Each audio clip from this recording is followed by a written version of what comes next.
Hello friends, ISPCC study के इस online platform पे आपका स्वागत है।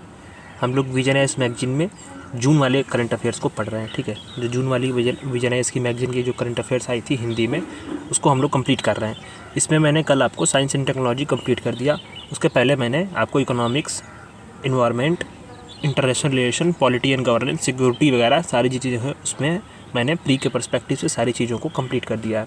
ठीक है, अब मैं जो है आज आपको संस्कृति, आर्ट एंड कल्चर पढ़ाने वाला हूँ। उसमें से प्री के पर्सपेक्टिव से जो कुछ भी होगा मैं उसको आज कंप्लीट कराऊँगा, जो भी प्री में क्वेश्चंस बनते हैं। इसी के साथ साथ जो है मैं आपको मेंस का भी हैंड रिटन नोट्स जो है, प्री का जो भी चीज़ें हैं कंटेंट ख़त्म होने के बाद मेंस का हैंड रिटन नोट्स आपको टेलीग्राम चैनल पर डाल दूँगा और एक मैराथन क्लास लेकर के मेंस के लिए पूरा नोट्स के साथ आपको कंप्लीट करा दूँगा। चलिए शुरू करते हैं। उपनिषद, ठीक है, ये ऐसा एक न्यूज आया है। उपनिषद होता क्या है? पहले तो आप हमसे ये समझ लीजिए कि उपनिषद क्या होता है। उप का अर्थ होता है उप का अर्थ होता है पास, ठीक है, और सद का अर्थ होता है बैठना, ठीक है। यानी उपनिषद का अर्थ है पास बैठ के सीखना, यानी कि उसको अगर शब्द से माना जाए तो उसका अर्थ होगा सीखना, उपनिषद का, ठीक है। ये क्या है? यह दर्शन, तत्वमीमांसा और आध्यात्मिकता से संबंधित है। किससे है? दर्शन, तत्वमीमांसा और आध्यात्मिकता से संबंधित, ठीक है। ये क्या है कि उपनिषदों में मुख्य रूप से क्या है? आत्मा, परमात्मा और मोक्ष आदि का वर्णन लिखा गया है, वर्णन किया गया है उसमें और लिखा भी गया है। सबसे पहले जो उपनिषद वो कौन से थे? वो जो सबसे पहले जो उपनिषद गद्य में लिखे गए वो कौन से थे? बृहदारण्यक जो है उपनिषद थे, ठीक है। बृहदारण्यक उपनिषद जो है ये आपके गद्य में लिखे गए थे। छांदोग्य जो उपनिषद हैं ये भी गद्य में लिखे गए थे, ठीक है। तो इन तरीके से ये आपने उपनिषद के बारे में थोड़ा सा बेसिक जानकारी ले लिया, ठीक है। कभी कभी प्रश्न कैसे बनता है कि प्रश्न यूपीपीसीएस में, बीपीएससी में या फिर आपको यूपीएससी में भी ऐसे भी बन सकता है कि आपको वेद दे देगा, ठीक, वेद दे देगा और उपनिषद दे देगा। चूँकि उपनिषद कई सारे हैं, ठीक है, 10 जो है मुख्यतः हैं, तो जो ये दिया है इसमें, ठीक है, तो इन सारे उपनिषदों का लिस्ट दे देगा और वेद दे देगा। मैच कराने को दे देगा कि नहीं आप मैच कराइए, ठीक, या फिर आपको कथन के रूप में दे देगा कि कथन में ये दे देगा, कथन में ये उपनिषद इस वेद से संबंधित है। तो आपको अगर आता रहेगा तो आप सही कर देंगे, ठीक है। तो मैं आपको वो चीज़ इसमें नहीं दिया, मैं आपको वो बताऊंगा, वो बेसिक है। यानी हमारे पढ़ने का तरीका क्या है? स्टैटोडायनेमिक, ठीक है, यानी स्टैटिक भी हम पढ़ेंगे, स्टैटिक जो चीज़ें हैं उसको भी पढ़ेंगे, और डायनेमिक यानी जो करंट अफेयर्स है उसको हम लिंक करके पढ़ेंगे। तो जो प्रश्न आएगा वो हमसे गलत नहीं होगा। तो प्रधानमंत्री ने अमेरिका यात्रा के दौरान अमेरिकी राष्ट्रपति को द 10 प्रिंसिपल उपनिषद 1937 की ये पुस्तक है, बहुत इंपॉर्टेंट है, स्टार मार्क कर लीजिए, क्योंकि अमेरिकी मतलब राजकीय यात्रा थी और अमेरिकी यात्रा में प्रधानमंत्री ने दिया है, तो ऐसे भी इम्पोर्टेंट है। और सबसे बड़ी बात है कि ये उपनिषद से संबंधित है। 10 प्रिंसिपल उपनिषद 1937 पुस्तक का पहला संस्करण उपहार में दिया है। इस पुस्तक को संस्कृत में अनुवाद करके लिखा गया। किस में? संस्कृत से अनुवाद करके। इसका अनुवाद किसने किया? श्री पुरोहित स्वामी और आयरिश कवि W.B. येट्स ने किया था। W.B. येट्स क्या थे? 1923 में साहित्य में नोबेल के पुरस्कार के विजेता थे, ठीक। अब यहाँ दिया है कि उपनिषदों को वेदांत के रूप में जाना जाता है। किसमें? वेदांत में। यानी कि जो क्या है, वेदांत के रूप में क्यों जाना जाता है? क्योंकि वेद के जो है अंतिम चरण को निरूपित करने के लिए, या अंतिम वेदों के अंतिम उद्देश्य को प्रकट करने के लिए वेद मतलब जो है वेदांतों को लाया गया। इसकी संख्या कितनी है वेदांतों की? वेदांतों की संख्या जो कितनी है वो है आपके 108, ठीक है, 108, ठीक। अब क्या है? ये मानवता और ब्रह्मांड के बीच सत्ता मीमांसा विषय, यानी कि ऑन्टोलॉजिकल संबंधों के बारे में, यानी वही आत्मा, परमात्मा, मोक्ष आदि वर्णन के बारे में विचार प्रस्तुत करते हैं, ठीक। इन ग्रंथों की 2 श्रेणियाँ होती हैं, श्रुति होती है और स्मृति होती है, ठीक है। अब क्या है? श्रुति में 4 वेद हैं, ब्राह्मण, आरण्यक और उपनिषद शामिल है, ठीक। अब क्या है कि लगभग 800 से 500 ईसा पूर्व के उपनिषदों में देहांतरण और पुनर्जन्म जैसी अवधारणाओं पर चर्चा की गई है। यानी कि पुनर्जन्म वाली जो चीज़ें होती हैं और देहांतरण वाली सब जैसी कुछ अवधारणाएं थी उस पर क्या की गई है? चर्चा की गई है। 10 प्रमुख उपनिषद कौन से हैं? ईश है, केन है, कठ है, प्रश्न है, मुंडक है, मांडुक्य है, तैत्तिरीय है, ऐतरेय है, छांदोग्य है और बृहदारण्यक है। अब इससे आपको प्रश्न कैसे बनेगा वो चीज़ वाला मैं बता दे रहा हूँ आपको, ठीक है, कि जो प्रश्न बनते हैं वो कैसे बनेंगे।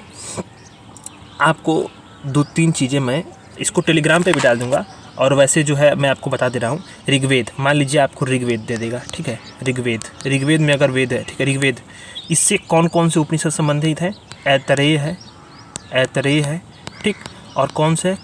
कौशितिकीय है, ठीक है, कौशितिकीय है, ठीक है, 2 उपनिषद। सामवेद से कौन से संबंधित है? छांदोग्य उपनिषद, जो ये छांदोग्य वाला है ना, ये सामवेद से संबंधित है। ये कौन सा? ये सामवेद से, ठीक। यजुर्वेद से कौन कौन से संबंधित है? तैत्तिरीय हो गया, ठीक है, बृहदारण्यक हो गया, ठीक। अच्छा, एक कथाद है, ईसा है, ठीक है, ईसा, ठीक है, और एक होता है स्वयं स्वतारा उपनिषद, इसमें नहीं दिया है। ये किससे संबंधित है? यजुर्वेद से है। और अर्थवेद से कौन सा है? मांडुक्य है, ठीक है, प्रश्न है, ठीक, मंदक है, ठीक, मुंडक यानी वही मांडक्य, ठीक। जो इन सारी चीज़ों के जो है कौन कौन से किससे संबंधित है? अर्थवेद से। तो अब अगर आपको मैच द कॉलम में प्रश्न पूछेगा तो आप इसको गलत मत करिएगा, वीडियो को दोबारा एक बार सुन लीजिएगा, आपको याद हो जाएगा। रज पर्व क्या है? ये इसका आपको स्टेट पीसीएस यानी बीपीएससी, यूपीपीसीएस, आरओ के लिए जो है ये बहुत इंपॉर्टेंट है। या यूपीएससी में भी कभी कभी 1 लाइनर क्वेश्चन बन जाते हैं। क्या बनते हैं? रज पर्व यानी कि मिथुन क्रांति जो है कहाँ मनाया जाता है? उड़ीसा माना जाता है। 3 दिवसीय त्यौहार है। रज यानी कि रजस्वला यानी कि अर्थ है, रजस्वला स्त्री से प्रचलन में आया है, ठीक। इसमें क्या है? भगवान जगन्नाथ की पत्नी भूदेवी की पूजा की जाती है। ऐसा माना जाता है कि नारित्व के लिए जैसे मासिक धर्म आता है, ठीक है, तो उन्हीं की जो है इसी चीज़ को उसको पूजा किया जाता है। इसमें क्या होता है कि महिलाओं से कोई घरेलू कार्य नहीं कराया जाता। इस दौरान जो है घरेलू खेल जैसी कुछ गतिविधियों में शामिल होती हैं। लड़कियां पारंपरिक साड़ी पहनती हैं, पैरों में अलता, मतलब ये सब चीज़ें हैं, बस जान लीजिएगा। लेकिन मूलतः क्या है? उड़ीसा मनाया जाने वाला 3 दिवसीय त्यौहार है, यानी कि ये स्त्रियों से संबंधित है। भगवान जगन्नाथ की पत्नी भूदेवी की पूजा की जाती है। इसको आपको बस इतना ही ध्यान देना है। अम्बुबाची मेला, चूँकि क्या है ना कि कला संस्कृति में कुछ चीज़ें ऐसी होती हैं जिसको आपको एकदम फैक्चुअल आपको याद करना पड़ता है, क्योंकि प्रश्न बन जाता है तो हम बनेगा जब भी प्रश्न प्री में आ जाता है तो हम कंफ्यूज हो जाते हैं। उस एग्ज़ाम के प्रेशर में वहाँ गलतियाँ होती हैं, और एक माइनर सी गलती पूरे प्रश्न को गलत करती है, और एक प्रश्न जो है आपको एग्ज़ाम से भी बाहर कर सकता है। तो रिस्क नहीं लेना चाहिए। अम्बुबाची मेला क्या है? 4 दिवसीय वार्षिक मेला है, यानी वर्ष में 4 दिन लगने वाला मेला है। कहाँ लगता है? असम के गुवाहाटी के नीलांचल पहाड़ियों के ऊपर कामाख्या मंदिर में लगता है। क्या है कि देवी जो कामाख्या शक्तिपीठ है उसके वार्षिक मासिक धर्म के उपलक्ष्य में होता है। यह क्या है? मासिक धर्म, यानी कि जो महिलाओं के बारे में, स्वच्छता के बारे में जागरूकता को बढ़ावा देने के उत्सव के रूप में भी लोकप्रिय है।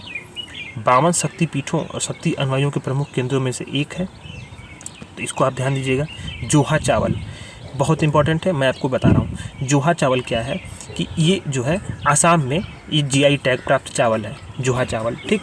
ये क्या है कि इसमें एक ओमेगा-6 और ओमेगा-3 यानी कि लिनोलिक एसिड और लिनोलेनिक एसिड, 3 जो है अनसैचुरेटेड फैटी एसिड होते हैं। दो जो है अनसैचुरेटेड फैटी एसिड है, जिससे क्या है न्यूट्रास्यूटिकल यानी कि पौष्टिक भी है और औषधि गुण भी है इन चावल में। इससे होगा क्या कि इससे जो है आपका जो डायबिटीज़ के पेशेंट होते हैं, ठीक है, ब्लड डायबिटीज़ जिसको होता है, ठीक है, उसको शुरुआत में ही वो रोक देता है। ऐसा उसका औषधि गुण है, और साथ साथ जो है वो सुगंधित है, अच्छा है, और खाने के लिए विशेष सुगंध और स्वाद के लिए भी जाना जाता है। कई सारे एंटीऑक्सीडेंट, ठीक है, इसमें और फ्लेवोनोइड्स जो है ये मौजूद होते हैं। तो ये शीतकालीन मतलब धाने वाने की जो आपका रबी वाले फसल है उसमें जो है बोया जाता है। ये कहाँ पाया जाता है? आसाम में, जीआई टैग है। तो जोहा चावल को आपको ध्यान देना है, ठीक। अब क्या है कि मेनहीर ये क्या है? इसको आपको देखिए क्या है कि तेलंगाना का मुदमोल गांव जो है दक्षिण पूर्व एशिया में मेनहीर के सबसे बड़े समूहों का केंद्र है। मतलब यहाँ क्या है कि यहाँ जो है मेनहीर क्या है कि महापाषाण काल के बड़े और सीधे खड़े पत्थर है, जो आप देख रहे होंगे ये पत्थर जो है वो खड़े हैं, ठीक है। ये क्या है कि मान लीजिए उसको माना जाता है कि आमतौर पे किसी समाधि स्थल के ऊपर या किसी समाधि स्थल के करीब स्मारक के रूप में इसको स्थापित किया गया है।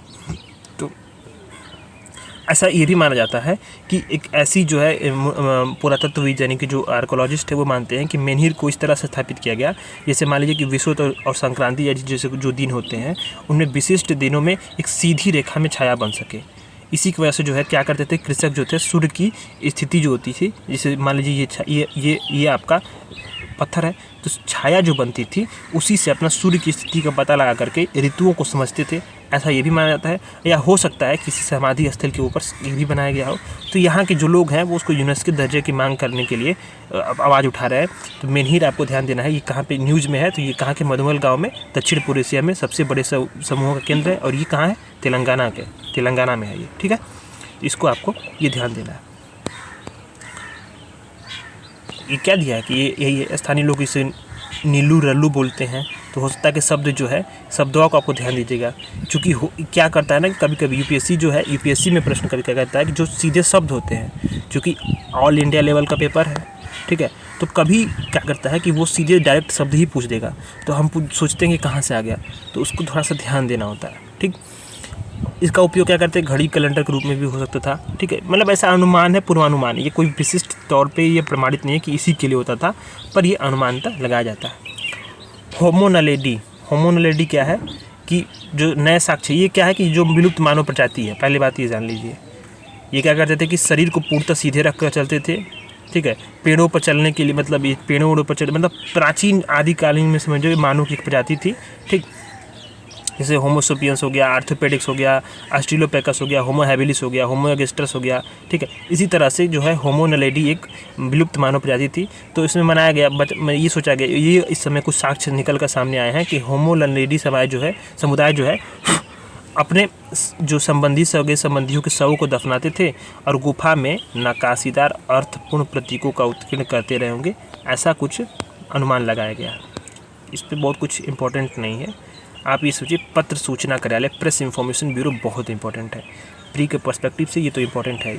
उसकी 100वीं, देखिए कोई भी 100वीं वर्षगांठ मनाई गई है, कोई भी, मैं आपको बता रहा हूँ, अगर कोई भी संस्था है, कोई भी आयोग है, या फिर आप संवैधानिक संस्थाएं हैं, या कोई भी ऐसा चीज़ जो है जो अभी संधि है, अभिसमय है, यानी कि कन्वेंशंस है, अगर उसका 50वां, 25वां, 100वां, ठीक है, ऐसे 75वां, ये सब जो वर्षगांठ मनाए जाते हैं ये बहुत इंपॉर्टेंट होते हैं। प्रश्न कभी कभी क्या करता है कि इन्हीं वर्षगांठों से जो उस वक्त के दौर में चर्चा में रहते हैं वहाँ से बन जाते हैं। तो पीआईबी की जो है 100वीं वर्षगांठ बनाई गई। आप पीआईबी के जो यूपीएससी की तैयारी करते हैं वो आप जानते होंगे, पीआईबी कंपाइलेशन पढ़ते ही होंगे। ये है क्या, वो एक है प्रिंट और इलेक्ट्रॉनिक मीडिया, यानी कि प्रिंट यानी कि जो अखबार, इलेक्ट्रॉनिक यानी टीवी, उन मीडिया को सरकार की नीतियाँ कार्यक्रमों से जुड़ी जो सूचनाएं हैं उपलब्ध कराने वाली क्या है, भारत सरकार की एक नोडल एजेंसी है। ध्यान देना है शब्द को, नोडल एजेंसी है, ये एजेंसी है। क्या करता है, कभी कभी प्रश्न ये भी बना देता है कि एजेंसी न दे करके दे देगा कि ये एक मंत्रालय है, ठीक, यह सूचना और प्रकाशन विभाग का मंत्रालय है, या फिर एक संवैधानिक संस्था है, संविधानोत्तर संस्था है। ये शब्दों को ध्यान देना है, नोडल एजेंसी है मात्र, ठीक है। इसका हेडक्वार्टर कहाँ पे है, दिल्ली में है। कब इसको स्थापित किया गया था, 1919 में ब्रिटिश सरकार के अस्थायी मतलब प्रकोष्ठ के रूप में। कब, 1919 में, ठीक। 1946 में से पीआईबी का वर्तमान नाम दिया गया। कौन इसकी अध्यक्षता करता है, जो प्रधान महानिदेशक होता है मीडिया और संचार द्वारा, वही होता है। 3 कार्य हैं। कार्य क्या है, सूचना, शिक्षा और संचार का प्रसार करता है, फीडबैक देता है और एक्रेडिटेशन देता है, यानी जो मान्यता प्राप्त कुछ पत्रकारों की लिस्ट जारी होती है, कुछ चैनलों को, और विशेष सेवा वगैरह होता है, सब चीज़ें जो हैं ये पीआईबी देता है, ठीक। तो आप बस इतना ध्यान दीजिएगा। जतन क्या है, वर्चुअल म्यूजियम बिल्डर। ये जो है कि सरकार जो है क्या की है कि जो कलाकृति हैं, ठीक है, जो कलाकृतियाँ हैं उनको जो है बेहतर तरीके से संरक्षण के लिए अपने प्रशासनिक नियंत्रण वाले सभी संग्रहालयों के 3D डिजिटलीकरण की योजना बनाई है। इसी योजना का यह एक हिस्सा है जतन, वर्चुअल म्यूजियम बिल्डर। ये 2023 के अंत तक पूरा करना है, ठीक। तो क्या है कि जतन क्या है कि वर्चुअल म्यूजियम बिल्डर जो है भारतीय संग्रहालयों के लिए एक डिजिटल संग्रह प्रबंधन प्रणाली है, ठीक है, मैनेजमेंट वाला। क्लाइंट सर्वर एप्लीकेशन इसमें, ठीक। कौन इसको बनाया है, इसको डिजाइन किया है किसने, जो है human centre design and computing group, जो कि सीडैक पुणे के अंतर्गत आता है, ठीक है। संस्कृति मंत्रालय के अंतर्गत कितने संग्रहालय आते हैं? 10 संग्रहालय आते हैं।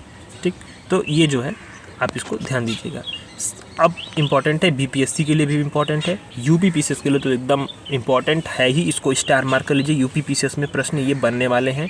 आरओ की जो वैकेंसी आ रही हैं, एपीएस की वैकेंसी आ रही हैं, और साथ साथ जो यूपीपीसी 2024 के लिए ये प्रश्न बनेगा, इसमें बनेगा, स्टार मार्क कर लीजिए, या आगे यूपीएससी में भी बन सकता है। गांधी शांति पुरस्कार 2021 किसको मिला? गीता प्रेस गोरखपुर को। बहुत इंपॉर्टेंट, यूपीपीसीएस के लिए तो एकदम 100% इंपॉर्टेंट। यह क्या है? वार्षिक पुरस्कार है, इसको ध्यान दीजिएगा। छमाही दे देगा, तिमाही दे देगा, 2 साल पे दे देगा, तो सब ध्यान देना, ये वार्षिक पुरस्कार है। कब स्थापित किया गया था? 1995 में गांधी की 125वीं जयंती पर। ये क्या है? यह पुरस्कार क्या है कि राष्ट्रीयता, नस्ल, भाषा, जाति, पंथ, लिंग आदि भेदभाव से जो हटकर सभी व्यक्तियों को दिया जा सकता है, किसी को भी। क्या राशि है? 1 करोड़ की राशि है। एक प्रशस्ति पत्र है, एक पट्टिका है, एक उत्कृष्ट पारंपरिक हस्तकला और हथकरघा वस्तु दी जाती है। पिछले पुरस्कार विजेताओं में कौन थे? इसरो थे और रामकृष्ण मिशन थे। तो गांधी शांति पुरस्कार किसको मिला? गीता प्रेस गोरखपुर को। बहुत इंपॉर्टेंट है, इसको आपको ध्यान देना है। साहित्य अकादमी पुरस्कार, साहित्य अकादमी पुरस्कार ये तो समझ लीजिए कि आपको बहुत इंपॉर्टेंट है। ये समझ लीजिए कि आपको कई बार क्वेश्चन बना है साहित्य अकादमी पुरस्कार पर। यूपीपीसीएस में तो 3 बार बना है, यूपीपीसीएस में 3 बार बना है, बीपीएससी में भी प्रश्न बने हैं, और यूपीएससी में भी 1 बार स्टेटमेंट के तौर पे प्रश्न बना है पहले। केंद्रीय संस्कृति मंत्रालय जो है साहित्य अकादमी पुरस्कार के लिए नामांकन प्रक्रिया में बदलाव करने पर विचार कर रहा है। जो पुरस्कार के नामांकन प्रक्रिया होता है उसको बदलाव करने का विचार कर रहा है। क्यों? अब ये तो क्यों कर रहा है, उसके लिए कुछ कमियां हैं। ठीक है, साहित्य अकादमी पुरस्कार क्या है? एक साहित्यिक सम्मान है। ये प्रतिवर्ष जो है किसी भी भारतीय प्रमुख भाषा में उत्कृष्ट साहित्यिक कृति को जो लेखक होते हैं उनको दिया जाता है। ठीक, संविधान में क्या है? 22 भाषाओं के अलावा, संविधान में उल्लिखित 22 भाषाओं के अलावा अंग्रेजी और राजस्थानी भाषा को पुरस्कार के अंतर्गत जो है मान्यता दी गई है। इसमें जो है ताम्रयुक्त मंजूषा 1 साल और 1 लाख रुपए दिए जाते हैं। ये क्या है? एक स्वायत्त संगठन। साहित्य अकादमी क्या है? एक ऑटोनॉमस जो है बॉडी के रूप में काम करती है। सोसाइटी पंजीकरण अधिनियम 1860 के अंतर्गत एक सोसाइटी के रूप में पंजीकृत है। न तो एक संवैधानिक संस्था है, न संविधानोत्तर संस्था है, न ही एक एजेंसी है, बल्कि एक सोसाइटी के रूप में है, ये कार्य करती है। तो इसको आपको ध्यान देना है। शब्द अगर कभी क्वेश्चन में बने तो इस शब्दों को जो है गलत नहीं होना चाहिए। ठीक, अब आता है डायमंड लिंक। डायमंड लिंक क्या है कि यूपीएससी जो है 1-2 बार जो है, इसी बार जो कई सारे पेपर्स हुए, जैसे मान लीजिए ईपीएफओ का पेपर हुआ, पिछले साल यूपीएससी का पेपर हुआ, उसमें स्पोर्ट से भी क्वेश्चन बन गए थे, स्पोर्ट से भी। और यूपीपीसीएस और बीपीएससी में तो प्रश्न स्पोर्ट से बनते हैं, तो हो सकता है, तो इसीलिए जो है विजयनेस मैगजीन ने यहाँ पे स्पोर्ट से भी कुछ चीज़ें ला कर रख दी हैं। डायमंड लीग, लंबी कूद के बाद जो है भारतीय एथलीट मुरली श्रीशंकर ने पेरिस डायमंड लीग में कौन सा स्थान किया है? 3रा स्थान दर्ज किया है। किससे? कुछ ने किया, मुरली श्रीशंकर ने पेरिस डायमंड लीग में 3रा स्थान। ठीक, अब क्या है कि बस आपको इतना ही ध्यान देना है कि बस किसने किया? मुरली श्रीशंकर ने। ठीक है, लंबी कूद के, ये किस चीज़ के खिलाड़ी है? लंबी कूद के भारतीय एथलीट हैं। ठीक, तो बस इससे अधिक आपको ध्यान यहाँ नहीं रखना है। वर्ल्ड टेस्ट चैंपियनशिप, आपको पता होगा क्रिकेट से संबंधित प्रश्न यूपीएससी में 1 बार प्रश्न बना हुआ है, तो हो सकता है कि आगे भी बने। आईसीसी वर्ल्ड टेस्ट चैंपियनशिप हाल ही में पेपर जो 2022 वाले हुए थे, शायद उसी में 22 या 21 वाले में पेपर बन गया था, ये क्वेश्चन बना था ये। तो ऑस्ट्रेलिया ने भारत को हरा दिया WTC 2023 में। WTC में शीर्ष 9 जो टेस्ट टीमें जो होती हैं वो शामिल होती हैं, जिसमें 3 घरेलू मैच होते हैं, 3 विदेशी सीरीज पे मैच होते हैं, कुल 6 सीरीज होती हैं। ठीक है, और फाइनल जो होता है 2 टीमों के बीच में होता है। इससे जो है फिर इसके बाद जो जीतता है वो विजेता होता है। तो उसमें भारत हारा है, ऑस्ट्रेलिया ने भारत को हराया है और अच्छे खासे मार्जिन से हराया था। ठीक है, तो इस बात को आपको ध्यान देना है। तो ये आपका संस्कृति के बाद जो है ये आपका प्री के पर्सपेक्टिव से जो चीज़ें थी वो विजयनेस मैगजीन की पूरी ख़त्म हो चुकी हैं। आज शाम को मैं आपको एक स्पेशल क्लास लेने वाला हूँ। शाम को ये स्पेशल क्लास में क्या लूँगा? आपको SDG सस्टेनेबल डेवलपमेंट गोल, ठीक है, कौन कौन सी, ये बहुत इंपॉर्टेंट है। यूपीपीसीएस के पेपर्स आ रहे हैं और उसमें बीपीएससी के लिए भी इंपॉर्टेंट है। एकदम 100% आप मार्क कर लीजिए, किसी भी एग्जाम के लिए ऑल टाइम इंपॉर्टेंट क्वेश्चन होता है। तो SDG गोल्स कौन कौन से हैं, भारत सरकार की जो SDG गोल्स हैं उसको प्राप्त करने के लिए कौन कौन सी योजनाएँ चल रही हैं, ठीक है। और DPSP में यानी कि जो डायरेक्टिव प्रिंसिपल स्टेट पॉलिसी है, यानी कि राज्य के नीति निर्देशक तत्व हैं, उनमें से जो है उन लक्ष्यों को प्राप्त करने के लिए सरकार कौन कौन से कार्य कर रही है, तो प्रश्न ऐसे भी बनता है। तो इन्हीं कॉन्सेप्ट पे यानी SDG पे आपका एक स्पेशल क्लास शाम को मैं ले लूँगा और इसको कंप्लीट करने वाला हूँ, ठीक है। और सबसे बड़ी चीज़ है, ये UPPCS के लिए बहुत इंपॉर्टेंट था कि ये GI टैग में उत्तर प्रदेश के 7 जो है जगहों पे GI टैग मिला है। इसका मैं आपको हैंड रिटन नोट्स जो है मैं आपको इसको यहाँ छोड़ा हुआ हूँ। क्यों छोड़ा हूँ, इसका हैंड रिटन नोट्स जो है मैं आपको टेलीग्राम पे देने वाला हूँ। टेलीग्राम पे आपको एकदम बिल्कुल शॉर्ट में पढ़ना नहीं पड़ेगा, हैंड रिटन नोट्स दे दूँगा। स्टडी फॉर ISPCS जो इसका डिस्क्रिप्शन में लिंक है, आप इससे ज्वाइन कर लीजिएगा। मैं आपको यहाँ पे नोट्स इसका दे दूँगा, ठीक है। धन्यवाद।